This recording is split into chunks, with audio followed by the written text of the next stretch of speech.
मुंबई महापालिकेच्या महत्त्वाकांक्षी प्रकल्पाविषयी म्हणजेच कोस्टल रोड या बहुचर्चित प्रकल्पाविषयी आज आपण बोलणार आहोत।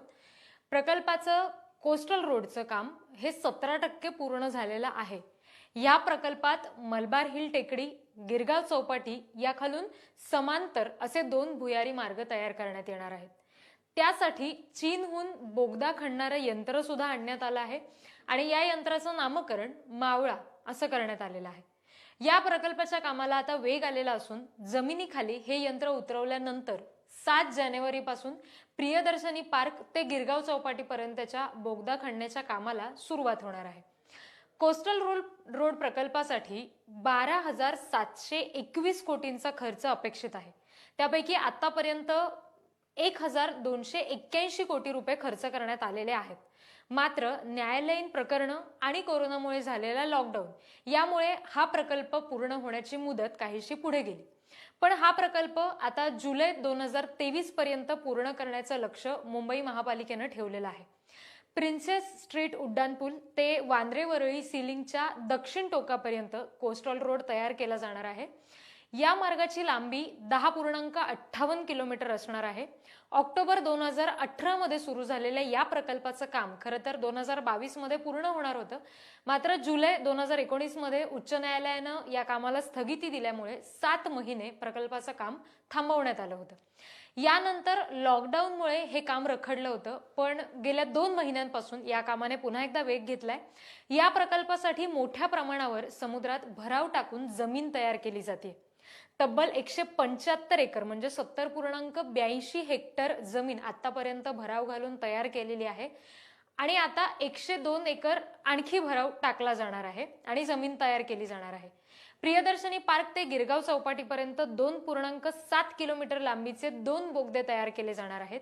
हे काम पुढच्या 1.5 वर्षात पूर्ण करण्याचं नियोजन सुद्धा आहे। या बोगद्यासाठी भारतातली सगळ्यात मोठी 2 म्हणजे टनल मशीन, बोरिंग मशीन वापरली जाणार आहे। या मशीनचा व्यास 39.6 फूट असून लांबी 400 मीटर पर्यंत आहे। ही मशीन चीनमधून आणली गेली आहे आणि मशीनच्या जुळवणीसाठी खरं तर चीनमधूनच तंत्रज्ञ येणार होते, पण भारत चीन तणाव पुन्हा एकदा वाढल्यामुळे भारतातल्याच तंत्रज्ञांनी या मशीनची जुळवणी केलेली आहे आणि त्यामुळे आता हे काम पूर्ण झाल्यानंतर प्रत्यक्ष बोगद्याच्या खोदकामाला सुद्धा 7 जानेवारी पासून सुरुवात होणार आहे। मुख्य म्हणजे या प्रकल्पामुळे वाहतूक कोंडीचा प्रश्न सुटणार आहे असं अनेकांचं मत आहे। कोस्टल रोड हा प्रिन्सेस स्ट्रीट ते कांदिवली या दरम्यानचा 35.6 किलोमीटर लांबीचा मार्ग आहे। समुद्र किनारपट्टी लगत भराव टाकून पूल आणि बोगदा असा हा मार्ग असणार आहे।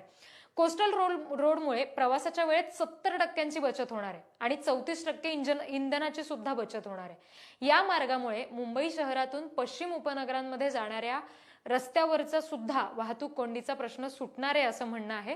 तर प्रिन्सेस स्ट्रीट ते वरळी दरम्यान 9.98 किलोमीटर लांबीचा मार्ग असणार आहे।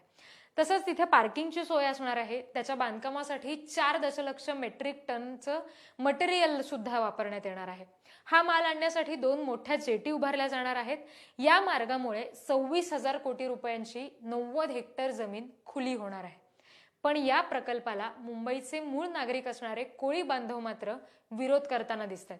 खास करून वरळी कोळीवाड्यातले जे कोळी बांधव आहेत ते या प्रकल्पाला विरोध करतायत, कारण ज्याप्रमाणे Sewri Nhava Sheva trans harbour link प्रकल्पामुळे जे मच्छीमार बाधित होत होते त्यांना भरपाई देण्यात आली।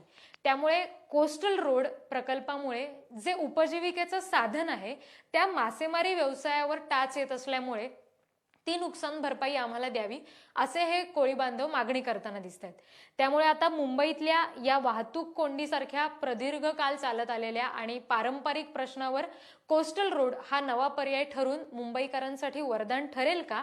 आणि मुख्य म्हणजे हा प्रकल्प उभारताना ज्या कोळी बांधवांचं नुकसान यात होतंय, ज्यांच्या उपजीविकेचाच प्रश्न निर्माण होतोय, त्यांचा विचार, त्यांनी केलेला विरोध सुद्धा लक्षात घेतला जाईल का हे येत्या काळात स्पष्ट होईलच। अन्य घडामोडींसाठी MahaMTVच्या YouTube चॅनलला सबस्क्राईब करा। हे आपलं फेसबुक पेज आहे ते लाईक करा, इंस्टाग्राम पेज लाईक करा, फॉलो करा। हा व्हिडिओ आवडला असेल तर लाईक करा, अधिकाधिक लोकांपर्यंत हा व्हिडिओ शेअर करा आणि कमेंट बॉक्समध्ये तुमचं या बाबतीतलं मत लिहून